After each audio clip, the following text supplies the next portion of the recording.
Painting with Menoth John is presented in Super Legitivision.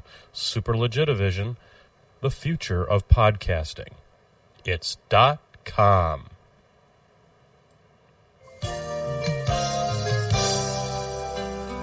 Hello, I'm Menoth John. and I'd like to welcome you. First of all, let me take just a moment to thank you for allowing me back into your homes. If this is your first time with us, let me extend a personal invitation for you to drag out your miniatures and paint along with us each week. Let's go over to the canvas here and let's get started. I believe, every day's a good day when you paint. I believe, it'll bring a lot of good thoughts to your heart. I believe, every day's a good day when you paint. I believe, it'll bring a lot of good thoughts to your heart. Let's build a happy little cloud. Let's build some happy little trees. There are no limits here. You start out by believing here. You can almost paint with anything. All you have to do is practice. Yes, ladies and gentlemen, all you've got to do is practice and buy some broadcasting equipment and find a guy that'll stand by your side for God knows 5-6 years now. Ladies and gentlemen, you have stumbled upon the best kept secret on the internet. Of course, I am talking about the Painting with Menoth John Wednesday Night Extravaganza. This is the Painting with Menoth John Wednesday Night Extravaganza. And, of course, with me, Menoth John is, of course, the woman beneath my wings. The mighty right hand of the show. You know him, you love him. He's the best in the business. He's the co-host with the most, Mr. John Spencer. Hey-o. Oh, shit, John, we made it through another week. We did. Another week down. Hell yeah. Now, we find ourselves squarely in the midst of Hump Day. So, we're here to make sure that our good friends and family out there in broadcast land, you know who you are, can make it through those last 2 days to get to the weekend. How's it going so far, buddy? So far, so good, but I hear working only 4 days a week does pretty good for that. 4 days a week, you say? That's pretty good. I that took is good. I've taken a day off to ease the salary strain on my company. May keep someone employed a little longer. Hey, and I can get everything done in 4 days, so it's all good. Man, that's great. That's quality. That's a sacrifice you're making for others, and that we have something to drink to now, because it's that everybody's favorite part of the show, where we divulge the contents of our glass that we'll be drinking this evening. I, of course, am drinking out of, you know the color, you love the color. This is Raspis from the Rustic Road Brewing Company of Kenosha, Wisconsin. It's a bitchy little Berliner Weiss, tips the scales at 5% alcohol. I think it's probably my favorite beer. What about you, John? Since I have a little Dr. Pepper left, I want to save that for later. I went with a screwdriver because I'm running low on Kraken.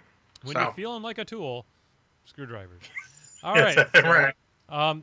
So on behalf of John doing the good thing to help keep somebody else employed just a little bit longer, hey, Ron, buddy. Ron.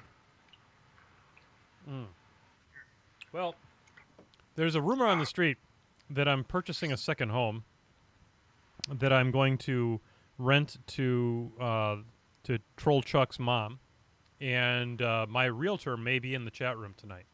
He's a hell of a guy named Gage, and so he might be joining us in when he gets an opportunity. Nevendar, thank you so very much for this. You know, folks, the reason that the Sunday night extravaganza went away was mostly because due to my travel schedule. Well, Starbucks has decided to extend the travel ban until June 30th. So I guess we're going to be pretty regular on Wednesdays until at least then. Yeah, I mean, 2:30's a fair. I mean, that's just far enough that when everything gets there, you got some time to work it out. I think that's fair. Yeah, I think it's fine. I think it's real good. I mean, LA banned sports until 2021. Yeah, so that's okay. I really didn't need to see the Lakers, the Clippers, or the Dodgers, or the Angels. Or I don't know if the Rams actually play in LA. Or no, they play in the Coliseum. They play in LA. Okay, well, there you go. The Rams, too. Crimson is asking if I'm regular on Wednesdays. Is that because of brand muffins? No, let me tell you what that's all about. That's called Metamucil, bitches. Metamucil is amongst the truly wonderful substances in the planet. I'm not kidding. it makes you feel like a senior citizen to talk about laxatives, but actually it's just a great source of soluble fiber, which is great for your heart, and it keeps you pooping. And we've always Yeah, talked about this show about happy poops, and let me yeah. tell you how happy your poops are with Metamucil. I loved how the camera pulled in just perfectly when I said that. That's that is that is some quality production value that you just can't buy anywhere else. That's technology knowing its audience properly. That's right. If you hold up your finger, and it like zooms in on your face. I wonder if it's repeatable. See, no, it didn't zoom in that time. So it knows Weird. it was. You can't fool it. So No, we can't. Well, I feel in the old guy stuff having multiple things to magnify what I'm looking at because the eyes ain't getting any younger. no, I hear you there, man.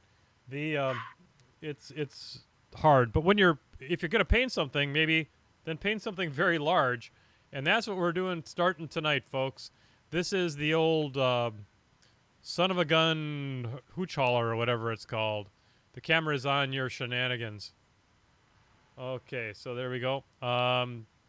The camera is on to your shenanigans. That's right. So that it knows what's coming, it knows what to do about it, and you can't blame him. So let's talk about this because when we came back on the show back in January or December or whenever the hell we started this, it was all about the bears for this model. Dub bears. Dub bears. And dub bears are completed. So those are done. The base for this model is done, but now it's on to the actual real work. And Yeah, you've gotten the easy parts out of the way, John. Nothing left, but nothing pain, to it but to get to it. yeah, nothing to it but pain and agony. And so here's the plan, folks, and we're going to talk a little bit about this. I think this is a worthwhile hobby topic to talk about. And that is what order on a big model do you do things? And it's you gotta plan this stuff out, otherwise you back yourself into a corner. Word. So the way that this is going to work, I've got the base done, and I've got the bears done. And what I'm going to do now is tonight we're going to focus in on the undercarriage. And making sure your undercarriage is in good shape is one of the things you need to do, especially when you're getting a little bit older, like your good friend Menoth John. So I'm going to be working on the undercarriage and getting this all done. We're going to bring this to a full state of completion.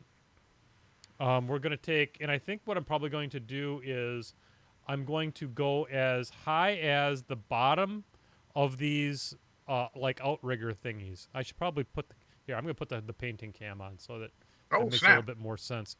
So I'm probably going to take it as far up as where these little dudes are here, and so I've got some barrel to do, and then I'm going to finish the undercarriage. But remember, folks, much of the undercarriage isn't going to be able to be seen very well given the basing that I'm going to do on it. So am I going to go 1,000%? Hey, Kath, am I going to go all Kathy Wapple on the bottom part here? Probably not. Never go Good full time. Kathy Wapple on a part that nobody's ever going to see. But I'm going to get it base coated. I'm going to get it in the right general vicinity of being complete.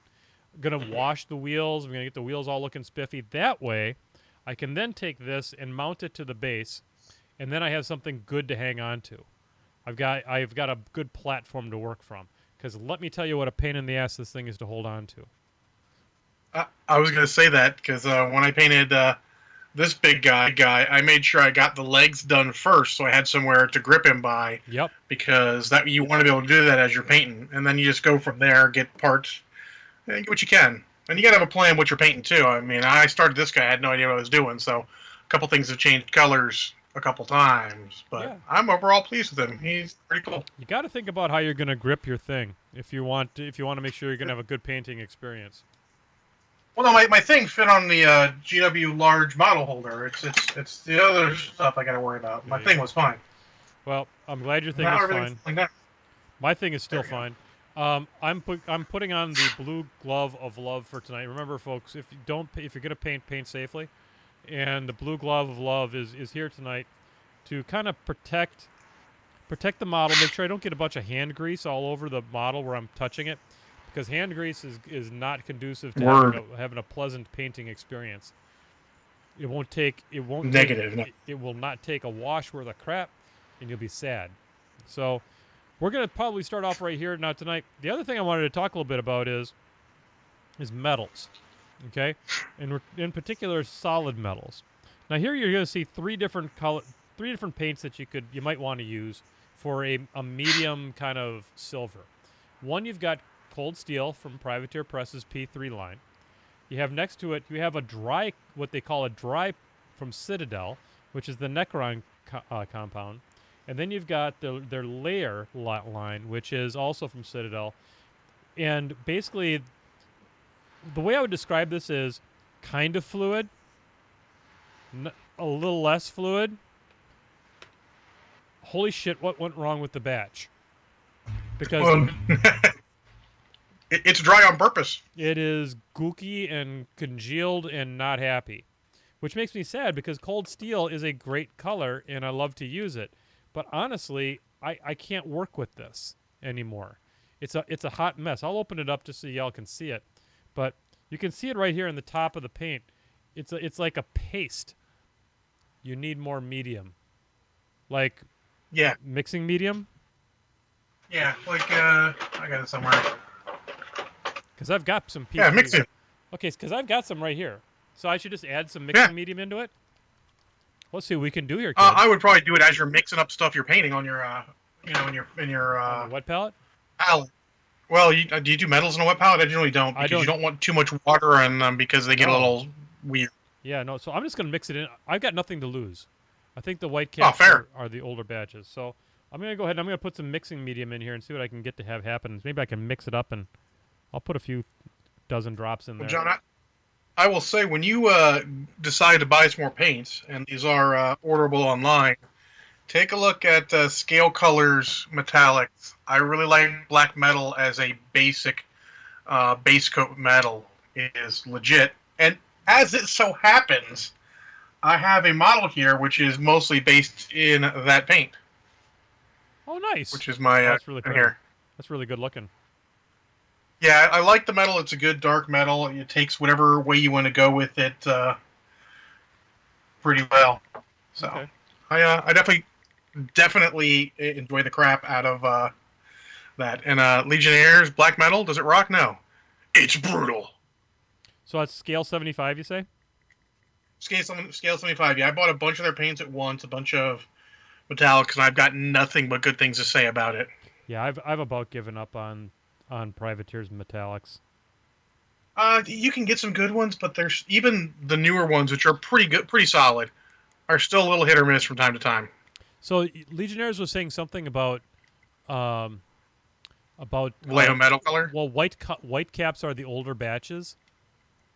Might be. Let me check. What color are they now for the metallics? Because I mean, I know that this is a black the caps label. Are still white. It's the black label with this is a newer one, and then 1 second. Go dig in here for a moment. Actually, this is turning out pretty good. So, this is an older one with the white label with black. Yep. This one's probably going to be balls when it opens. It's from a paint set. And then this is the newer version. Okay, yeah, and that's what I've got here. I've got the black label on here. So let me... yeah, so it can still dry out, and these caps are not necessarily perfect. So I'm fortunate to say that it can still dry out. I generally do not buy P3 metals because between GW and then when I got Scale 75, I mean, they're fucking amazing. Plus, some of the ones for Vallejo, as Crimson was saying, there's some really sweet colors there. Like this whole I guess I'm bringing you back out. This whole metallic, this sort of gold is actually, I think, brass from. Oh, that's beautiful. From Vallejo, and I love it. It's so vivid. That was sort of what got me on this. I'm like, I want to paint the trim in this color. Ladies and gentlemen, we have an unfolding medical emergency in Sweden. Nevendar has glued the hobby knife to his hand. That is a legitimately skillful trick. I'm actually impressed. But another update. They have socialized medicine, so he'll be just fine. I mean, you don't have acetone sitting around? I mean, don't all hobbyists have acetone sitting around? I mean, for recreational use, yes, but I mean... That's not what we're talking about, though, right? No, that's not it. Okay, so Um, that actually resurrected that color pretty well. There you go. That's nice. I mean, maybe I have a problem. Is there something wrong with me? Maybe. God, what did I do to this brush? But I use, you probably messed it up. I use acetone to. Oh, here's my trick, John. This is a good one. I take acetone and Q-tips to clean off when I painted something, and it just doesn't look right. You know, you get those where you're like, oh, that's not good. I need to back up and punt, but you don't want to get too much caked paint. You want to go back to basics. A little acetone on a Q-tip, wipes it right off, then switch it over to the other side, get some water on, and sort of, denature the acetone, and then, as they say, Bob's your uncle. There's Bob's If you're your in the uncle, UK. indeed. So, first off, a hell of a suggestion on the mixing medium. It has resurrected this pot of paint, at least for now. Eraser, like magic. Yeah, that's right, Kathy. I may not be good at painting, but I know a lot of stuff. There you go. Sometimes stuff is. I'm okay. The Beatles said that, didn't they? Stuff is all you need. Something like that. All right, so we're just gonna. One more before I get going. What is this? Is this a finished and completed giant head? Holy cow, your head is looking beautiful, man. That's a hell of a head. It is. It is done. I just need to make a spot in the case for it. That is fantastic. Good job, man. Kicking ass. Thank you. And then Red Skull even went full on gloss on the boots because why the hell not? Because you know that's how he was wearing them. He's a Nazi. Of course he He's is. going to have someone there to make sure his boots are shiny so he makes the best possible impression. He's that kind of He's person. that kind of a monster. He is. All right, so we're just going to town with a number 4 brush because that's how much we care about the bottom of here that literally no one is ever going to be able to see. You could even just not even go all the way, just get like sort of the edges folded over to a little bit of the bottom just so it looks continuous, don't have that little bit missed. Yep. So Legionnaires asks, will acetone work on plastic models? Absolutely. That's why I use the water right afterwards to denature it so it doesn't actually start melting the plastic. Q-tip application, so you're not getting it all over the place. Then on the side, take care of it. It's all good. And Bob's your uncle. And Bob's your uncle. Leisure says, if they'd done flunkies, I might have considered Marvel Crisis Protocol. See, flunkies would probably break that game. It is a game where too much activation control could become horrific. That's an important note with a game. Is you need to know if it's activation control will get too much of an advantage. So, and lots of little guys, even if they're only doing a point of damage, will start to be real problematic. So, I think it's probably for the best that they don't have it in there. That's based off my limited number of games, but I think it's probably for the best. This is fantastic. This has cured the problem because I love the way that the P3 flowed. It's just that it was a big clumpy mess, and now that fixed that, so I've got my paint back. Thank you. This is great. That's one of those little things that maybe not everyone knows about the getting mixing medium. People are like, I don't need that. Like, you do need that because sometimes you need the mixing medium to, well, it resurrects old paints. It'll also help a paint still flow the same way, and then but not be quite as vivid. Speaking of resurrections, make sure you stay around, folks, for the media section where we talk about Robo Vampire. It's quality. That was a movie that happened this week. It is such high quality. I am making fantastic progress on these stupid wheels now. Which I'm going to basically, I'm going to really wash the shit out of them with, and then I'm going to come back and rust them up and put some corrosion on them and stuff like that. And because they're metal treads that are basically running along the ground and in the muck and stuff. So, I'm going to try and be faithful to the fact that when metal is on the ground, it's going to be a little shiny, but the edges are going to be corroded, and you know that the trolls aren't giving a damn. They got better things to do. Go ahead. Yeah, I think the crevices would definitely get some corrosion in there. Yep. So we're going to corrode the kind of the edges you can see. Now, I just finished up the kind of the treads. Now I'm going to have to come in and start doing a little bit of detail work here. So, what do you? I mean, you said you got the big giant head is in a really good spot. He's done. Red Skull's done. Spidey's really close. I think it's going to do some little base touch-ups. Mm-hmm. And then I got Winter Soldier together because I'm going to run him with Cap. He's real cool all-arounder because he counts as part of whatever team you want. Okay. So he's good to make sure you can use that leadership ability. So he'll be next. And then I just have the Vision to assemble. I think Star-Lord's showing up on Friday. Funny story with him is everyone on the Marvel Crisis Protocol group was like, oh, he's like half price on Amazon. People are like, yeah, but he won't arrive till like the end of May. I'm like, what, are you fucking playing the game before then? Yeah. I mean, let's be honest. You ain't going to have too many games before then, so I ordered him, and look, it's the end of April, not the end of May, and I'm getting him. So Yay. At half price is a good price. Yes, it is. So, because I'm not really going too hog wild right now. No, you got to play close to the britches right now. But I'm almost done with all of my Marvel Crisis Protocol models, so I've got a little bit of terrain left to do, and obviously I'm not going to run out of models to paint. No one worry about that. That literally cannot happen. Oh, yeah? I think if we had 10 years of, social distancing and all that, maybe I could run out of models. Maybe. Well, I mean, honestly, I'm going to be getting to 100% more or less on the back of the fact that I just stopped buying stuff. Well, yeah. I mean, I more or less stopped buying stuff. I may or may not have had a slightly larger backlog than you. The pile of shame, as some people call it, is significant for me. But it's all good. I don't have to. I have to tell you, though, there's a couple models in the Riot Quest line that I'm probably going to get in paint. Oh, there's definitely. And man, when you start playing less or playing more specific stuff and being very careful what you buy and not just going all in because the game came out like we are wont to do, you can make time for those one-off models, and that's really fun. Yeah, there's a Gator model that works fine and dandy with my Gatorman.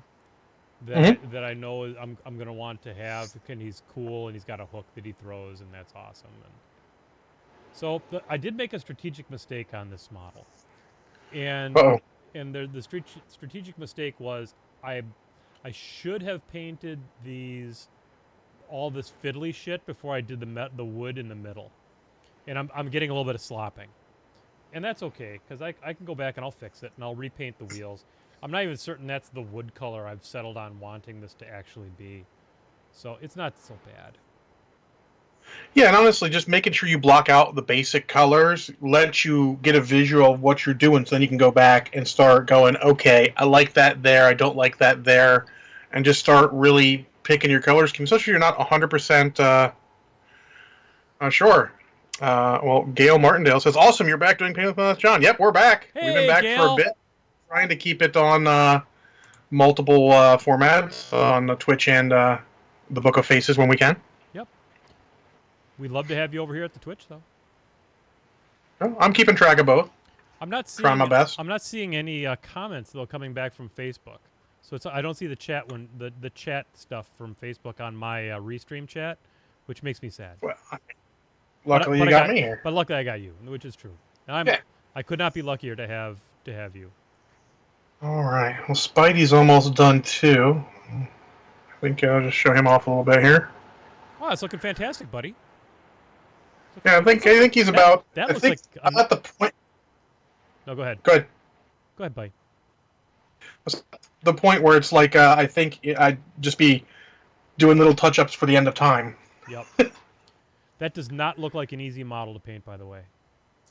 No, and I've heard that oil washes, I think is what it's called, would have been a better way to go. But I don't know how to do that and didn't know it, so I did it old school and painted it red, washed it, dry brushed it, washed it again, dry brushed it until I sort of got a good enough that you can sort of see that that's there.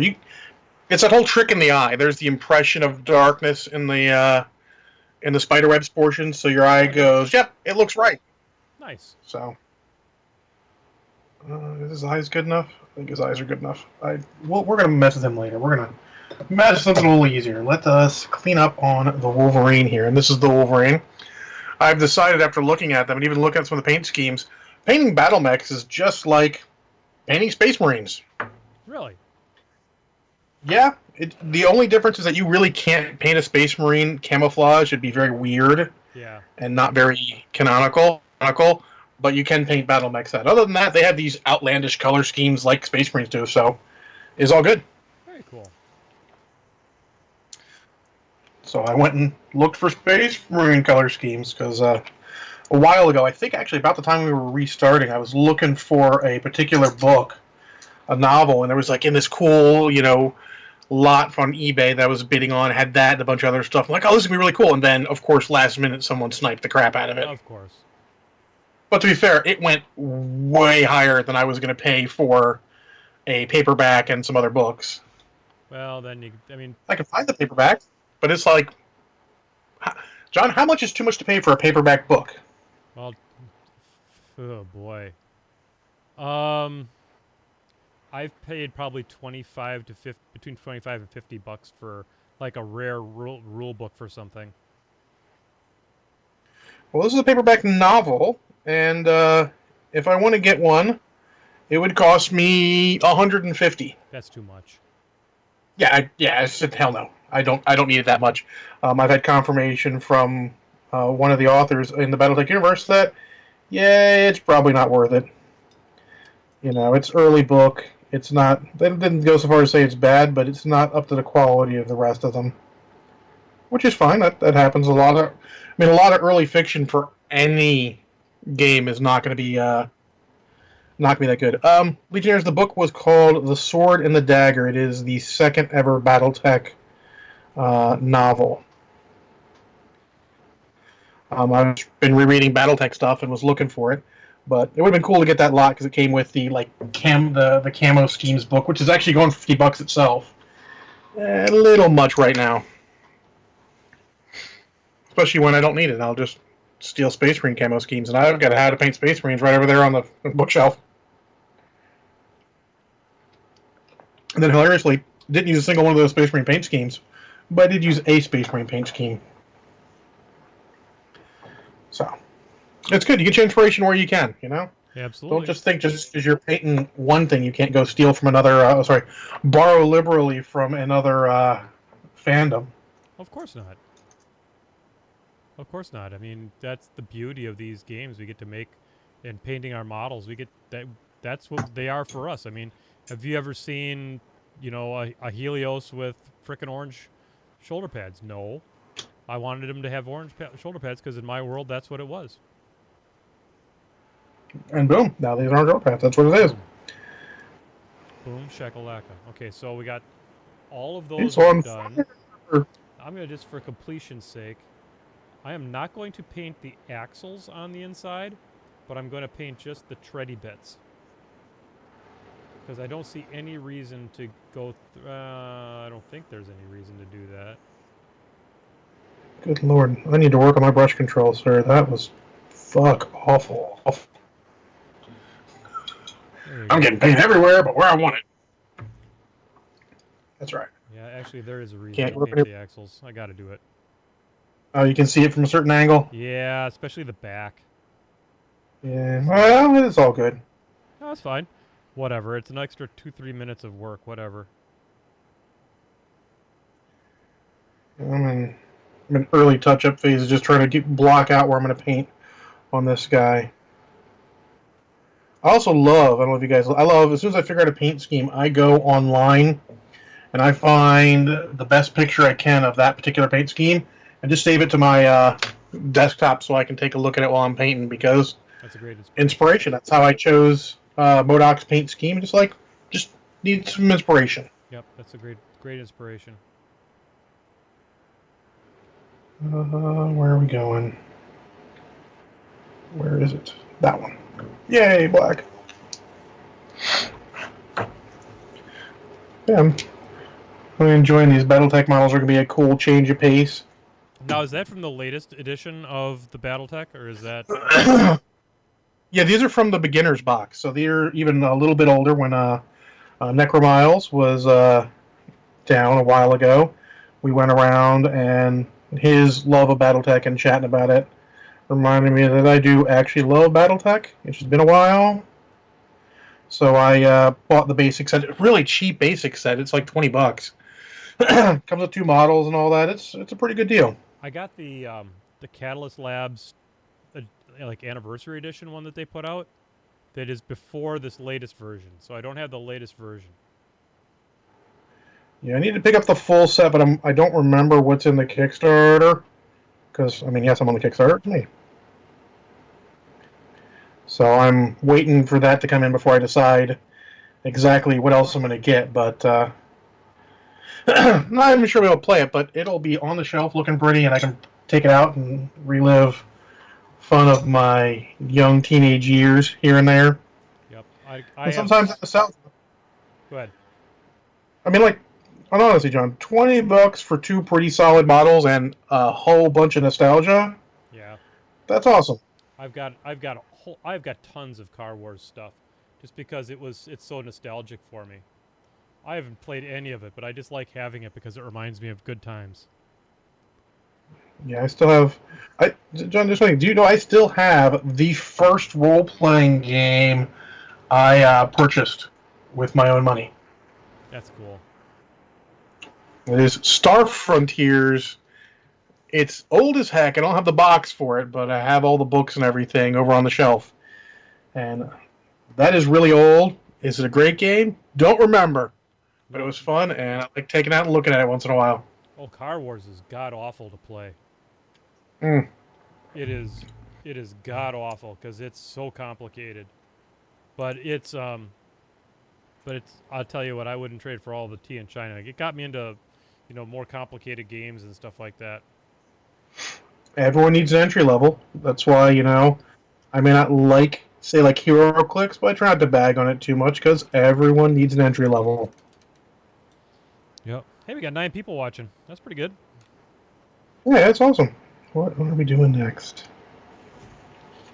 I don't know why I'm doing fine detail while I'm here because this is not the time to be doing I feel like I should that. paint the springs on this thing a different color, even though they're not going to be super visible. I think it'd be fun if they were like red. I mean, you could do like a copper.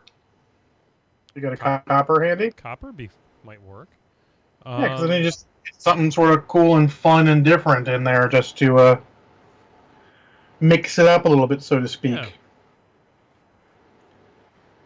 Uh, Actually, what actually might work pretty kind of good, and I haven't used in 100 years, is a red ink, oh, and just stain them because they got silver yeah. on them right now, and just stain them. Let's see how that works. I mean, how bad can it be? It's on the undercarriage. If it looks like shit, I'll just repaint them silver after it dries. Or just hit him with some Agrax afterwards because that'll make him look better. Yeah, Agrex. Agrex I could make a hate lot of that things look Agrax is better. the answer to everything, but I love that Agrax is the answer. Yeah, it kind of is. All right. I mean, Spider-Man, you know how I made him look? The wash I used wasn't pure Agrax, but it's 50% Agrax, 50% red. I actually have a whole jar of it mixed up like that. Oh, all right, what's next? Next, we're going to look at our page. Actually, we should probably start on some flippity Yeah, blips let's at some do point, that. shouldn't we? Yeah, let's do some flippity bloops. All right. Well, let's see what we got here before we get too far. We'll start with Christopher Orangemar, or Nevendar, and this will be a callback to last week. Question the 5. Having settled on doing a diorama including the squirrel mammoth I own, should it be themed on a snowy spring, autumn, or summer, and Riverside Battle or Siege Breakthrough? Hmm. Um, What's the I rest think of your collection? also, Go ahead, John. yeah, I think also you need to know if you're going to do a Siege Breakthrough, I don't think you want to do any of the environments as much because the siege debris gives you so much to work with there. You don't need to go too crazy with the rest. It might even be a touch too much at that point. I like that. I like that idea. What I was gonna say about it is, it is somewhat as what are you doing with the rest of your I guess he's doing a diorama, so it doesn't really matter what the rest of his collection is, because this is going to be kind of a one-off.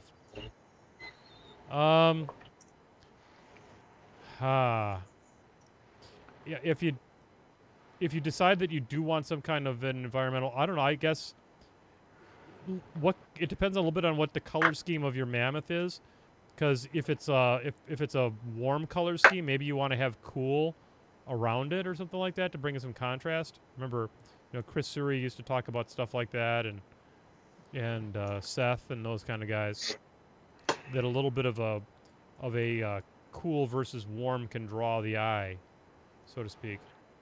Mm-hmm. You want to draw your attention to the mammoth, so maybe your environment would be the opposite of what the mammoth is. That's a good idea. Kathy also has a great idea. Kathy says, I think they need multiple mammoths so they can realize all their visions. Aww. They can make all their dreams come true. Yeah. Flippity bloop. So Crimson says you have to think about the environment. Squirrel mammoths are basically elephants. It would look weird to have seen an elephant in the snowy winter environment. I mean, But that is actually a fair point. But Sweden. Yeah, I would definitely go with the siege breakthrough. I think that would be the most interesting core idea, and then sort of just go from there if you want to add environment to it. Just sort of choose an environment to go on top of it that, adds to what you're doing there. Agreed. All right, then. Oh, and now we got Hail Boop in here. A little late, but still in time. Yep. And his apparently going back, question the one. Seeing as this way of asking is back, should we really just not all give in and follow the great metal hand in the sky? The great metal hand in the sky. I don't get the reference. Is it the metal hand in the sky? Metal? But yes, sure. Why not? It's as valid as any other belief system. I'm all the way in. Yeah. And question the two, can you believe these numbers? Can you? Can you believe these numbers? No. I always believe numbers. Well, I always believe numbers. I don't believe the people saying about the numbers, but I believe the numbers. That's true. That's good. I think that's really good. Believe the numbers if they come from a trained professional. Yes. Unless it's Remember, statistics. there are 3 types of lies. Lies, damn lies, and damn statistics. Damn right. That's right. All right, and then this one requires a visual aid, which luckily for John, I have already set up to immediately send to him on the Book of Phases. Boom. Okay. Rich Broutman, that guy, says, have you seen the mini crate for Assyria, Sybil of Dusk? No? Here you go. I'm drooling. Oh, wow. And it's pretty legit. That's beautiful. Yeah, it's very cool. Huh. I kind of wish I still had mini crate. I canceled it a while ago when they made some stupid mistake. And I'm like, look, it's not because you made the mistake. It's just at this point I'm really not doing anything with any of these models. So. Hey, Rich, it is very cool. Can you put that up on the Painting with Menoth John Facebook site so that everybody else can see it too? Oh, let's see here. Can I? One moment. I may be able to. Okay. So I like how the red turned out. I think it just needs another coat, and it needs some shade. But I'm pretty happy with how it's turning out. It's really beautiful. Actually, it's funny. It is on the Painting with John Facebook page. If you go to the Flippity Bloop section, Rich Broutman posted it in that thread. Oh, thanks, Rich. I appreciate that. That's what I appreciate about you. So there you go. Yeah, it's a very legit model. I am very impressed. Again, almost upset that I canceled Mini Crate, but when is it still available on the Mini Crate? Because you can just re-sign up for it. I assume it is. I'm not sure I can afford to. I mean, fair enough. It's a good model. Someone should pick it up. It is very cool. If you like Rhett, it's a very cool model. I want. All right. I want to paint it. And Rich, if you end up signing up for it, and want me to paint it for you, I will.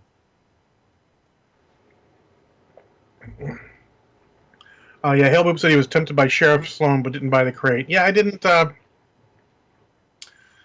There's been a lot of pretty solid models. They did a lot of good ones through the years. I was signed up, but it's just not. I got enough models. There's a lot of cool models out there. Sometimes you got to sort of take the decision of which ones you really need, which ones you don't. Okay. Hey, thanks, Kath. I appreciate the kind words on the red. I think it is turning out pretty nice. I mean, it's a little hard to see on the camera, but I think it's going to be legit after I get a couple coats on it. I need to come Oh, back yeah. and touch up the silver a little bit around it because it's hard to do this without slopping. Yeah, especially deep in there. So I like Yeah. that. All right. Next, we have Brian Latour, who is the next 4 questions. Okay, that's good. We like The last 4 content. questions. Will Hungerford mentioned on a recent podcast that the number one thing he would look to get rid of if there ever was a War Machine Mark IV is facing. Is it a good idea, great idea, or an idea so amazing it should have been done for Mark III? Honestly, I like the idea. I think that if you look at most modern miniatures games right now, they've eschewed facing. I think it gets rid of a lot of arguments. I don't know. Yeah. The more I can make War Machine and Hordes a beer and pretzels game, the happier I'm going to be with it. I would agree with that. I think it actually appeals to the beer and pretzels because the rest of it is not quite complicated enough to take it out of the beer and pretzels category. So I think that would be a very good change. As for something that should have done in Mark III, I think it would have been a really bold move in Mark III and probably would have... It would have alienated. The game was in a different spot back then. Yeah. And now I think I think the next edition needs to be a lot more than just that. They need to do some good sweeping changes, take a couple of the old Sacred Elephants out and let them live out their life elsewhere, retire them, let them go hang out on their own, not in the game anymore. But we will see what they do. A few of the what? The casters or what The Sacred Elephants, Yeah. the things that they don't change from edition to edition. Yeah, agreed. It's always tough, and sometimes people do it and then go back. I'm looking at you, Dungeons and Dragons, but I think it needs to be done more often. All right. His second question: what sort of gun should I buy to protect myself and my family from COVID-19? Does an AR-15 and 5.56 millimeter have enough stopping power to eliminate the coronavirus, or should we be looking at something like a 308 or a 12-gauge pump-action shotgun? Why not all of them? Good. Well, you can move right to Wisconsin. My girlfriend's brother Tim would love you. Most awkward moment of the entire Christmas celebration was when her brother pulled out an AR-15 so that they could take a picture of their mom holding the AR-15 at the dinner table. That's a little odd. I'm not gonna lie, little odd. Yeah. Well, you ought to spend a couple days.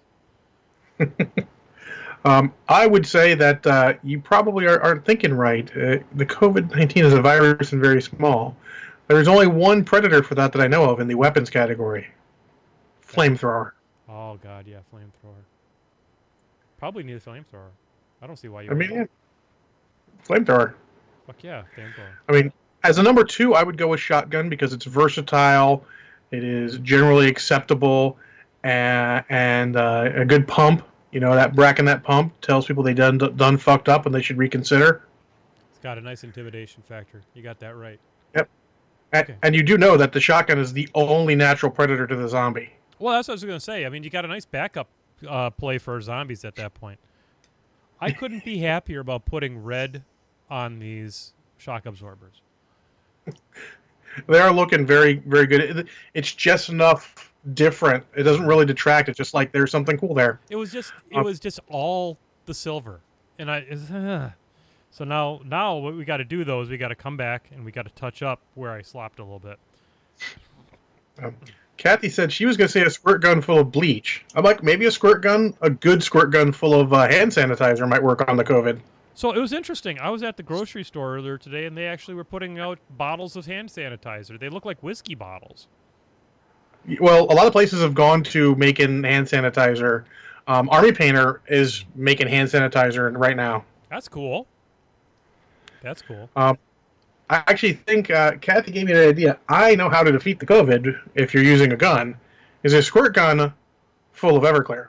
See, and I have a bottle of Everclear. Why? Because hand sanitizer. Oh, very good. Remember, that shit's flammable. Be careful. No, I got no. Yes, I. So I actually little known collegiate fact of Menoth John. I actually took a shot of Everclear one time. That is a mistake, and no, that is something I do not recommend. Your old uncle Menoth John does not recommend such an activity. I would. I'm going to make this in the way of a movie quote. I don't know who will get it because it's not an often seen movie, but I tried Everclear once. Once. Yeah, I know Everclear's rough. Serious business. It's no bueno. Legionnaires, I'll intersperse his in the middle of Brian Latour's. He says, Flippity Bloop, when do you think freezers will be back in stock? I just moved and the freezer died. Freezers are out of stock? Oh, I bet you like chest freezers. I bet they are. Oh my god. I hadn't even been thinking about that because I've got a chest freezer. Yeah, I don't know. I mean, I would say my general guess is most production stuff to consider essentials. I would say probably 3 weeks to a month. That's how long it's going to take for them to either get new shipments in or to ramp up production enough so they can keep it coming and take care of demand.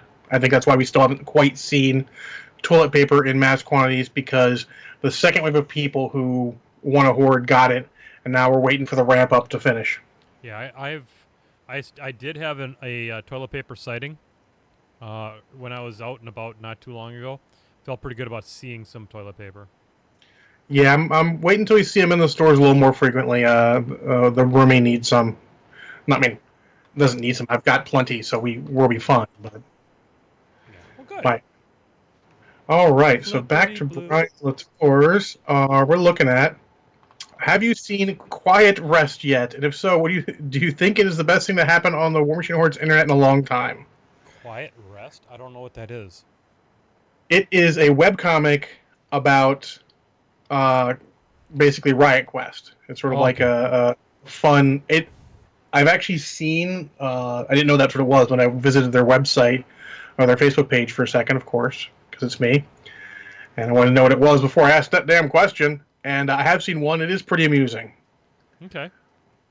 It may be one of the best things. Is a very good, humorous take on what is often a very, very super serious thing.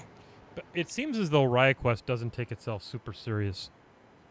Which is good, because there's too much of that super serious in there. Did that work? Oh, there we go. I don't know. All right. So, and then his final question. This is definitely a you question, because my answer is going to be no, because it's coffee. Yes, have you tried Kopi Luwak coffee? And if so, how did it taste? I can spell it if you need it, because I might have pronounced it terrible. I believe that's the coffee that is a poop. And is it poop coffee? If you look that up, I would appreciate it. Oh, indeed, I will Google the crap out of that. Haha, pun intended. I believe it is the poop coffee. It consists of partially digested coffee cherries, which have been eaten and defecated by an Asian palm civet. No. I have not eaten the poop coffee. I think people that eat the poop coffee are silly, and you should not eat poop coffee. Yeah, it's if anyone's wondering where an Asian palm civet is, it looks like a fucking rat. Yeah, don't eat the poop coffee. There's so much good coffee out there. Oh, Nevinar says he ate some poop coffee. He drank some poop coffee. I can't wait to see the next thing he's going to put in the chat room. Oh, he said it's pretty mild. That's over Easter. It's pretty mild. So I mean, huh? I mean, you're roasting the poop coffee. It's not the poopiness that is necessarily the problem with the coffee. It's that, I mean, do you need to when there's so many? I mean, there's so many other varieties of coffee out there. Yeah, I mean, I don't think you do. The evil coffee Easter bunny. Oh. There's close to no bitterness. Well, so you're telling me it's coffee for John. I'm bitter enough. I don't need it in my coffee. That's not true. I'm bitter at all, actually. Nah, you're not bitter. No. Oh, that is all of the flippity boobs. Make sure I didn't miss any in here. I did not. Do we blew our flippity load? I mean, you never know how long it's going to take. We might go off on a tangent or two. Okay. Or four. Cool. Or all of them. Or all of them. All right. Well, there you go, kids. I mean, I'm gonna continue painting again. I just brought it up here while I was waiting for some things to dry. We still got some No time. bitterness. What's the point then? Caffeine? Exactly. So, I mean, that's all the program content we had. Now we're just gonna shoot the shit for the rest of the show. I mean, we started that way, so it's all good. Also took a pandemic for us to try it out, so go figure. That's fair. There's a lot of people trying stuff they wouldn't necessarily in there. There's a lot of interesting internet content coming out in this that is very cool. I suggest if you guys are not on Twitter, get on Twitter. Start taking a look at some of the very cool stuff people are sending around and doing. There's some very inventive people with a lot of time on their hand doing some very cool things, and there's a lot of camaraderie and all on the internet that is wonderful to see and helping a lot. You know, my 'Cause, some of my favorite things to watch are now goofy ass nerd sports like diecast model car racing. Did you see headbutt ping pong? I have not seen headbutt ping pong. That sounds amazing. They're using basically like a soccer ball or a volleyball, and they're headbutting it back and forth on like a ping pong table, with what looked like basically ping pong rules or tennis rules to be so. I'll be damned. Yeah, it's there's some crazy shit out there, and it is very interesting to see. I would say I am pleased to see that so many people are being so positive, and people are helping each other out, and people are being, standing up to bullshit, and there's other people who just handing bullshit. I mean, and I hope that good comes out of this, because there's a lot of good that could come out of this. We've seen a lot of dark side in the past couple months, but now we can see, giant flaming holes in what we call our society that need to be fixed. Yep. And I sincerely hope that those people who don't want things like that fixed are showing themselves for what they are, and that enough people will go, that's not okay. Let's fix that. There's a lot of people who are, doing stupid stuff and being stupid and paying the goddamn price for it. And I don't want to see I don't want to see almost anyone dead, but there's a lot of people who are, tempting fate with that, and some actually are. I mean, there is a preacher who, held sermons and all, and said that COVID was like a Democratic plot to make Trump look terribly. He died from COVID-19. I mean, if you don't respect it, it's going to kill you. Yep, I'll tell you, I did not enjoy my bout with it. Yep. Yeah, Crimson says, I hope this pandemic teaches us how important it is to confront stupidity, because stupidity is getting people killed. Absolutely. As someone said online, this might be the first rebellion, civil war where the rebels kill themselves. Yeah, I've had to open up beaches. That's Darwinism. I've had some hateful shit come out of my mouth, and I regret most of it. I'm just really frustrated with how people are behaving. Yeah, there's a lot of stupid people out there, and like I said, I don't necessarily want to see anyone die, but God, I hope they get a good karmic lesson. I prefer them to get a nice karmic lesson that teaches them more than them dying. I don't want to see. I'm with you. Yesterday, Chili Winters shared something on Twitter I thought was morbidly funny, in all the wrong ways. Yep. The lieutenant governor of Texas said, we need to open the state because there are worse things than people dying. I heard that and saw that, and I'm flabbergasted. Well, I'm curious what those worst things are, because pretty sure death's it. The rest of the sentence goes on to say how we'd be ruining the economy for our children and their children and all this kinds of stuff. He's trying to be this big altruistic guy, and all he is a dick.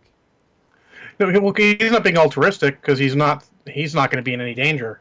Yeah. He wants us to be in danger. That's the thing to remember, is that us, the common people, we are the ones who are taking the danger, not most of the damn millionaires or the politicians. They're not taking the danger. We are taking the danger.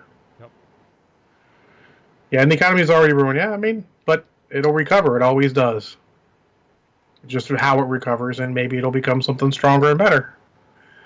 We have to keep our positive thinking, and be ready to, do what we can for everyone. If Yeah. you can help out your local restaurant by having carry out more than you normally would, because you're still working, do it. If you can't, then don't. It's okay. Yeah, we're We all trying can to only. Good. we're trying to spend some extra money with some of the local restaurants. I mean, I thoroughly enjoy cooking, but I think this is a time also that you want to get out, and if you've got a couple pennies in your pocket, you you should consider using those to help local Yeah, restaurants and things like that. yeah. Help your local restaurants. Do what you can. I mean, you don't have to eat out every day. Good Lord, definitely not. But if you can eat out a little more, it helps them. It keeps them in business, keeps them going, Yep.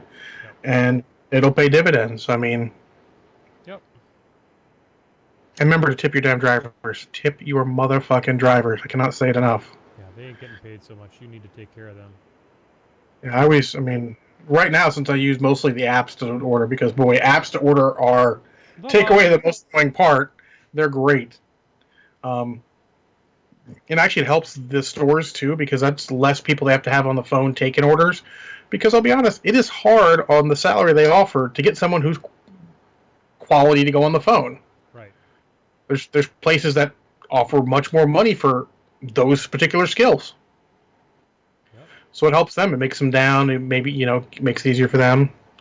Legionnaire says he's been spending extra money with the electricians, plumbers, and appliance repairmen. Those guys need it too, and they'll probably be okay all the time. But helping them out's never bad. Just make sure you're doing the good companies and getting your local guys. Yep. Spending the local. Yep. And try and do some stuff for yourself to keep you sane. I mean, we're all going crazy slowly, and I laugh that uncomfortable laugh every time I hear another person, a self-proclaimed introvert, saying how they're going crazy because they need human interaction. Like, the true introverts are so few and far between. Everyone needs human interaction. Jump on there, get some people, get on Facebook, chat with some people, get on Twitter, chat with some people. See if some of your Twitter, Facebook friends just want to do, a Skype or Zoom or just something to get you what you need to stay sane. Just chatting about something you love. Yep. Get a Discord channel. Good Lord, get a Discord channel people you like. Make sure you're careful. I know there's assholes out there. And to all you assholes out there, stop. And Discord now has video. Yeah, absolutely. You can start. That may help you. It may be what you need. Thinking, John, about moving our little part over to Discord, to be honest. Yeah, we just got to get it to work right, and it'll be all good. Yeah, I think it'll work. We need to do some testing. I think what that's going to do is that's going to teach Skype that they ain't the biggest dog on the Oh no. anymore, and they need to up their game. I mean, Skype's been pretty stable recently. I have no giant complaints with them, but maybe they can up their game a little more. I think they can up their game a little bit. Competition's where it's at for that. It's what's supposed to make things work, right? Especially because they're offering what is ostensibly, to most people, a free service. Mm-hmm. If they get a little better, I would actually consider using them for certain calls. Pay a little money to do certain calls just because, there's certain places I don't want to have my phone to my ear. I mean, it sounds like first world problems, but when you have a great microphone and everything, you just want to use the microphone because it's hands free. It can do a million things. For me, down here in the basement, until I got the current phone that I have, which apparently can get a signal from the moon. The phone before this had trouble in my basement, so for me it was just a survival thing for work. I think I'm probably done painting for tonight, but I made pretty good progress on this bad boy. I'm actually using some contrast paints as a mega wash on the wheels, and I'm really liking how it's turning out. That is one of my favorites because it really is good for those larger areas where a wash wouldn't do as much as you want. Yep. I love it. Oh, I didn't do as much as I wanted. Did some minor details. I might paint a little more after we're done, but I'm painting small models or doing mostly fine details, so there ain't too much I can do. By the way, for those of you in the chat room, there's Gage. Gotcha. He is my the real estate agent I was talking about earlier. So Gage, thanks for coming to the hi, show. Gage. Hi. Welcome to Brushhead Nation. That's what we call the viewers of the show, brushheads, because we paint with brushes and all that kind of good stuff. And Gage is a little bit more of a kind of a video game kind of guy, but It's all good. he's a hell of a quality fellow and helping me identify a property and probably buy one tomorrow. So here, hey, Ron. Ron. All right. I wish I had more recipes. That's all I have. Well, I still got a glass. All right, folks, it's that magic time of the show where we all have. It's I think probably nine out of 10 people tune in for this segment, and fuck that other guy. And that's a callback, Gage. There's a lot of inside jokes. Don't worry about it. Yeah. We'll catch up. Don't We've worry. been doing this for a while. Yeah, we'll catch up. All right, folks, welcome to the media section. This is the part of the show where we talk about things like movies, we talk about TV shows, we talk about anything's basically media, except that, we don't talk about games because we already spent an hour talking about that. Well, we talk about games that aren't part of our normal purview. That's true.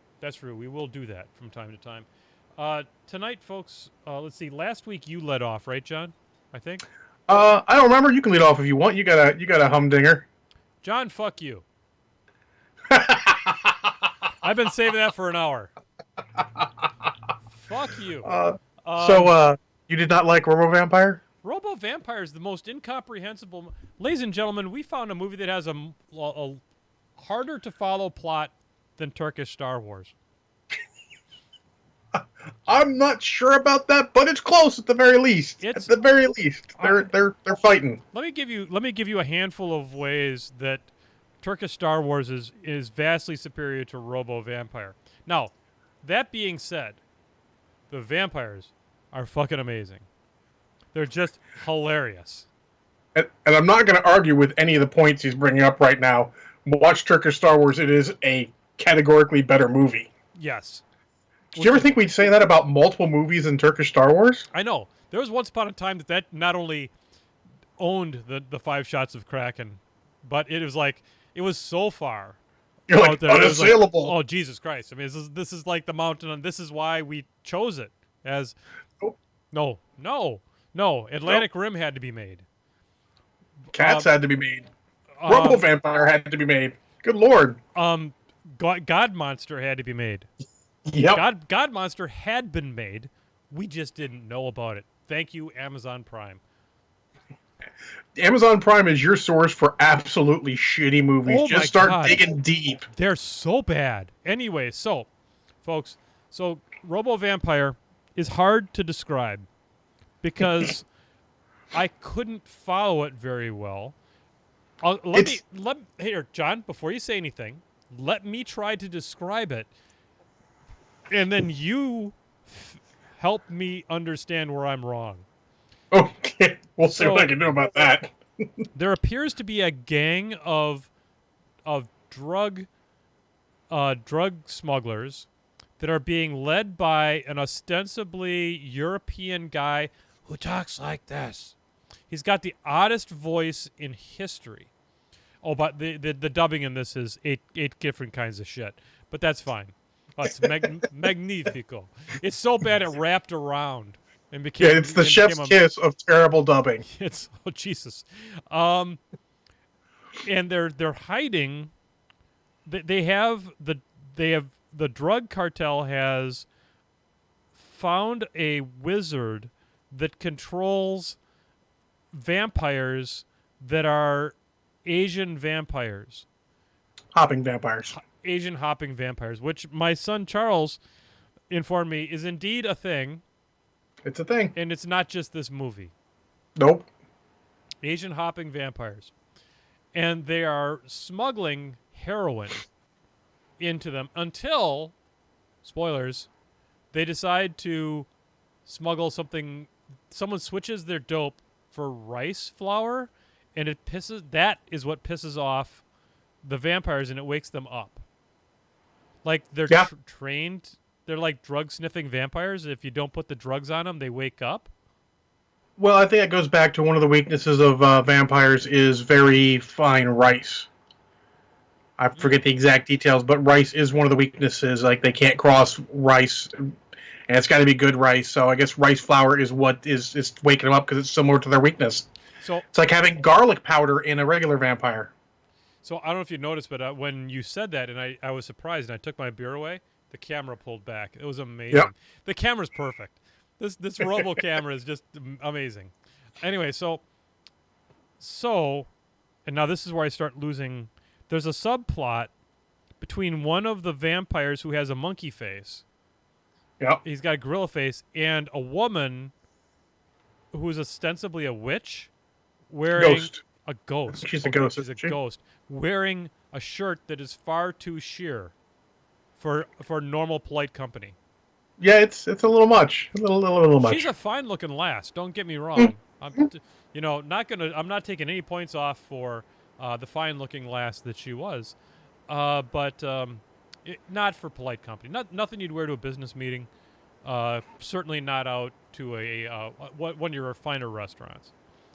But she's a hell of a karateer, and she does the karates on lots of things. She's in love with the monkey-faced vampire. Still, I mean, like, really devoted. That's the kind of unconditional love that you don't see in most people in love with monkey-faced things. True.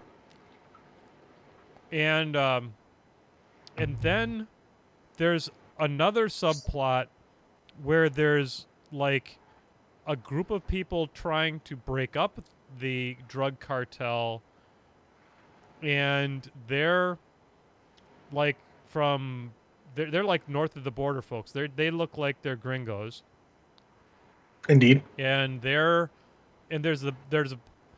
this movie has action sequence after action sequence. It starts with an action sequence. It's called Robo Vampire. It's 2 words, Gage. It's on Amazon Prime. 88 is possible. I think I recall it being 88 because I was surprised it was so quote-unquote recent. It feels late 70s, early 80s schlock. I mean, given the fact that God Monster is a 73, God Monster feels more other than the sheep blanket costume. Oh, hold on. Are you talking about bad costumes? Yeah. Which one are you referring to? I was going to talk about the RoboCop knockoff, whose costume is, again, God. chef's kiss of terrible. Holy shit. It looks like hockey equipment spray painted silver, kind of. And what's up with the chin strap? And some of it's got to be made from cardboard. Some of it has to. The chin strap. He has a chin. Get it centered. It's like constantly off on the left. For frig's sake, man. So it may sound like it doesn't make sense. Because it doesn't. That's because it doesn't. Because it doesn't. And it is ostensibly 2 movies, neither one feature length, mashed together. And it just switches. And there's no warning. It just, nope. Boom, in another movie. If there's ever a movie that needs the ultimate sin of constant voiceovers telling you what the fuck is going on, like an old 80s cartoon, it's this movie. The voiceover noir from Blade Runner could have found an easy home in this show. Don't. I mean, I love the voiceover noir from Blade Runner. It's my favorite part of Blade. It's my favorite version of Blade Runner. Awesome. But yeah, you're right. It would absolutely fit perfectly because you don't know what's going on after. You start figuring out one half of it. The anti-drug team raiding them that sort of makes sense when you get through those. Yep. A little weird here or there, but it is at least a almost comprehensible plot line. The Robo Vampire portion of it, I mean, the vampire portion of it, it's like, okay, they found a wizard, they decided that was the right thing to do. But the wizard, spoilers. Yeah. Was a different thing. And then, where the fuck did the robot come from? Where did the Robo Enforcer? Like they hurt one of the main dudes of the anti-drug team and they turn him into RoboCop, basically. Someone explained RoboCop to someone else, then they wrote the plot for this movie based off an explanation of the other person seeing RoboCop. Absolutely amazing. So It is all the right type of crap, but you best be ready for crap. you know, I hate it less now that we've talked about it because I feel like now at least I understand. Nevin, that most recent RoboCop wasn't that bad. It was a solid 2 shots of Kraken. Just remember, this is the man that watched all those goddamn Transformer movies. It's that guy I mean, right that there. is legitimately fair. I'm also think I'm on the brighter side of life Well, for movies. I try. Positivity has always been the hallmark of this particular show. But this show, That movie, yeah. I think that God Monster pissed me off more because of how little time the God Monster was on. Had there been more God Monster in God Monster, that would have been an amazing movie because I could have laughed my ass off so much. I don't think they could have given you more of the Robo or the Vampire. And there is no Robo Vampire. There are Robo and there is Vampire. If there was a Robo Vampire, this movie would have probably been much better. Much better. Probably. Well, maybe not. It would have been true to its title at least. Yes. I am not certain it's worse than Atlantic Rim.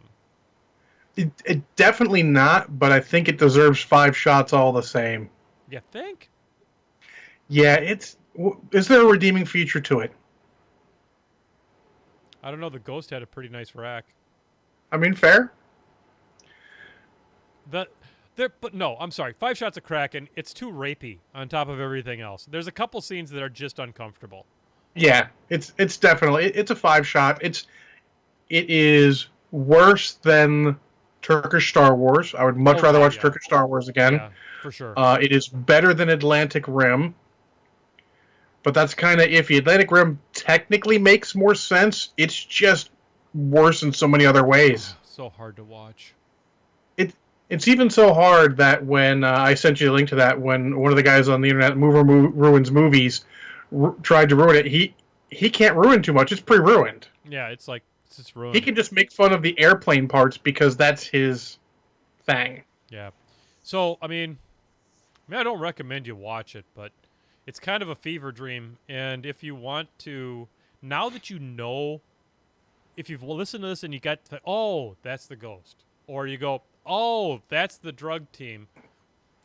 It's also short enough that it's not, excessively painful. No, it's 90 minutes of pain is all it is. Yeah, it's throw it on, have some dinner, laugh at how terrible it is, have some drinks. I've had relationships at least that painful that were way longer. That makes them worse.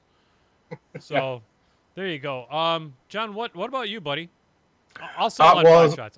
I'll settle on 5 shots. And Gage, because you don't know about our scale, the shots of Kraken scale is how many shots of Kraken would it take for you to get through this and have an okay time with it? And so 5 shots of Kraken is the top end scale. You got to be pretty stinking loaded for it to get there. And we're always, to a certain extent, in search of that next milestone, which I think we're in alignment is still Atlantic Rim. Cats. Oh, Cats. I'm sorry. Cats. I lose track. I got to see. But you're not going to watch Cats because you don't watch Cats. Okay. We can settle that Atlantic Rim is the most watchable 5 shots of Kraken movie, though I much prefer Turkish Star Wars. Okay. Yeah. Okay, let's just move on. What's your movie? Well, I didn't watch any movies I'm going to talk about, but I did watch about 6 episodes of The Clone Wars. Fantastic. Season 1 is at times a bit of a slog so far. Sure is. I was off Monday. I watched about 4 or 5 episodes Monday. Then Tuesday, the roomie wasn't up for watching as much Star Trek Discovery, so I watched another episode, but it was Jar Jar in it, so I said, fuck it, and I'm done. I wish I could tell you that there's an episode that Jar Jar's important in, but he just ruins everything he touches. The one I watched, and it is the most standout of the episodes, it is easily the worst. The rest are okay. A little. They're still aiming for kids. Yeah. And you can tell, I'm going to be able to know as soon as they flip that switch and Dave Filoni's like, I don't have to aim for kids anymore. Fuck yes, let's go. I should look through the episodes and just go, okay, this is where it starts getting good. Yeah, I'm going to watch them all, but I would say all the ones I watched are generally speaking worse. Well, the first one was them to blowing up the Malevolence, the giant spaceship. Sort of the absolute end of that first arc they do, more or less. Yeah. And that one was pretty solid. But after that, they have... it was actually... Nope, there was a good episode with the clones on that early warning station. That was pretty solid. Yep. That was... that shows me the potential. Mike, you get more of that, take a little bit, tweak that. That is where the potential's at. I don't want as much Jedi. I want more clones and the Jedi mixed in. That's what I kind of want. Yeah, the clones are amazing over a long time. You're gonna. I mean, Rex is a character that you're gonna just root for him. He's just the quintessential, good soldier, and he's just great. And then I can't go into it. I don't want no spoilers. No spoilers. No spoilers, absolutely. But so I saw the potential in that. But then the next grouping was, it was okay. And then we got the Jar Jar episode. And this is an episode I could see. If this is one that was written without kids in mind, this could have been a good episode. It could have been a Jar Jar redemption episode. Because Padme's captured on Rhodia and Jar Jar's going to rescue. Yeah. It could have been Jar Jar goofing his way through stuff, but not in a humor way, in an actual... competent way, semi-competent way, but it was terrible. He'll just never be competent. It's not in the DNA of the character. Which is too bad, because I feel like that could have been a good arc, but I don't think they were thinking of that. They were just like, let's do some Jar Jar. Some people like Jar Jar. If you like Jar Jar, more power to you. Bless your heart. He's too much of I forget what it's called, but he's too much bathos. He takes a serious moment, makes it a joke, and ruins it. Yeah. Yep. But it's okay. It's eminently watchable for the most part. I try and spend more time watching it. I mean, it's hard when the roommate and I are watching Discovery. We're almost done. Okay. To let you know how that is. Yeah, so obviously you're digesting it. Yeah, oh my gosh. But yeah, so I mean, early reports are out. Right now I'm giving Clone Wars season 1 a 3. We'll see if it gets lower than 3 shots of Kraken. Yeah, it will. But we'll see if season 1 gets lower. We'll see if it actually takes next season or not. But, again, it's not bad. They're bite-sized episodes. It's good. You can watch them in between stuff. I watch a little bit sometimes when I'm painting. Not paying full attention. You don't need to. No. There are times that there's nothing you know how some of this is going to go. Like, you're not going to kill Padme. You shouldn't bother putting her in, oh my god, is she going to get hurt? No, she's not going to fucking get hurt. Yeah. Kids may not know that, but for the adults, you need to be careful. That's why I like all the other characters you may not see too much. Yep. Like, I don't think you see Rex. You see Cody in episode 3. I know you don't know if you see Rex. So there's some characters there you can get interesting. That's why I liked the Clones episode. They had characters introduced, and you're like, oh god, these guys are in danger. They're legitimately in danger. Yeah, Cody and Rex might make it out of it. I have this feeling, but Fives and all these other guys might not make it out. Yep. Yeah. So I think that's where the strength lays. I'm looking forward to that. Yeah, Plus, someone said it's out of order.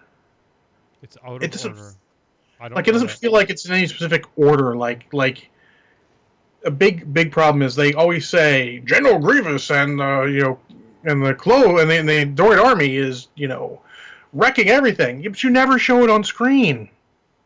You can't say that they're wrecking everything and then just show them being fucking competent all the time and be like, how do they do that? What's going on? Yeah. I mean, the battle droids are always incompetent. But when you get to the upper level ones, they're competent. Yeah, the commander droids they had were pretty cool. I'm like, those guys are competent. Yeah. Still they aired a little kiddie again. Like I said, season 1, I'm pretty sure it's going to happen. But there's definitely potential here, and I'm looking forward to getting to that potential. It will come. So, cool. Anything else that you wanted to talk about tonight, buddy?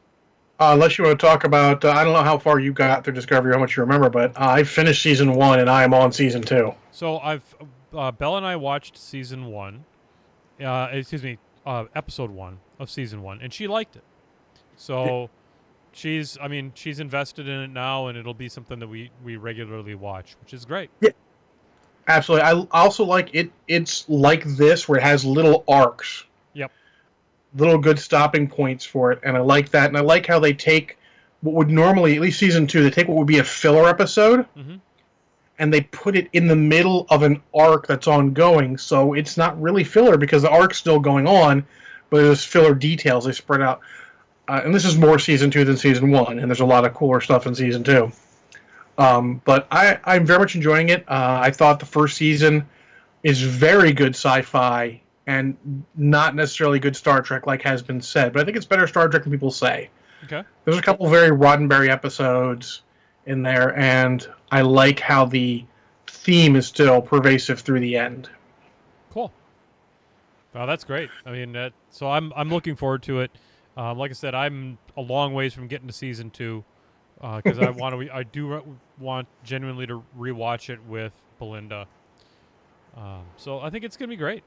It's looking really good. Yeah. What else have I been watching? Not too much. I've been watching like stupid shit like how to do push-ups and sit-ups and stuff as I'm trying to continue to work on staying in shape here during the COVID and all that kind of shit. Yeah, I've been doing a lot of what random videos on YouTube, watching a guy who does MechWarrior Online stuff, Baradol. He does cool daily doses of MechWarrior Online where he just takes a build and shows you 2 games, 10, 15 minutes. It's a good little bite-sized watch. Got me to download the game. There you go. I don't know if we'll be any good at it, but that's cool. And then, do what you can. Just whatever. Watch whatever media keeps you happy. Get some good music. Get some positive, uplifting stuff. Try and stay away from the negative, because if you get too much of the negative, it's going to bring you down. Yep, absolutely. Cool, man. Well, I tell you what, I once got told that a meeting should only take as long as you have material to cover, and a show should only last as long as you've got to say something. So, you know what I think we're going to do? We're gonna spin up the old music here, and we'll do that and play the old Bob Ross theme. I got some chocolate muffins calling my name. Oh yeah. So on behalf of on behalf of Little Bob, what up, Little Bob? You know him, you love him. He's on the wheels of steel. He's up in the catbird seat, Mr. John Spencer. I'm Menoth John. We're gonna see you here next Wednesday. Fuck you, COVID. Fuck you, COVID. You can't beat the positivity. The Pitting with Menoth John show. On behalf of Menoth John, the rest of the cast, and the Velocipaster. Good night, everybody. Have a good one. Night. Good night.